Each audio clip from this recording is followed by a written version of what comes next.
انصار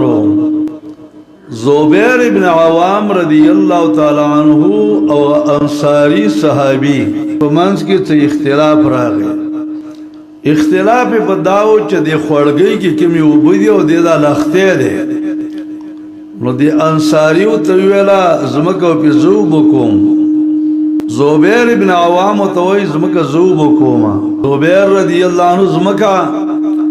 بر طرف ته وا انصاری زمکه چوا دالان دیوا نبی صلی الله علیه وسلم ته کله فیصله راوړه نبی صلی الله علیه وسلم زبیر ته وای زبیر زمکه وبکا به دا وبره پرې د بل مرګری ته خبره چې کله انصاری واورېدل او ته ویل د الله نبی تا په سره زبیر د پاره دیو جنو کدا ستاد ترور زوی د پپوز وی د زکه په سره دی وکړه نبی صلی الله علیه وسلم د انصاری په خبره غوسه شو زبیر ته زبیر او به مکمل خپل پټې په وبکاوه خو ځان له پټي وبکول نه دی دا وبدي پټي ته پریدا تر دې پورې چې دا وبود دی پلو سره بالکل برابر شي ان روسته وبدي بل صحابي ته پریدا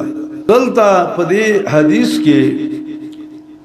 اول نبی علیہ السلام له زمکه وبکه وبو پریدا به د دویم ځل ته وای چې زمکه دومره وبکه چې دا وبدي پلو سر ته ورسیږي تطبیق ادا ده اولنۍ خبره پیغمبر اسلام په طریقې د صلح سره کړي و دویمه خبره د زبیر مکمل حق او تعالی کو زبیر ته بر طرف ته ستا اولنې حق ده نو حق د دومره ده چې دا او په پل سر ته ورسیږي او اولنۍ خبره چې تکړه چې نفسي فصل دی وبکا دا به تور صلح ویلې و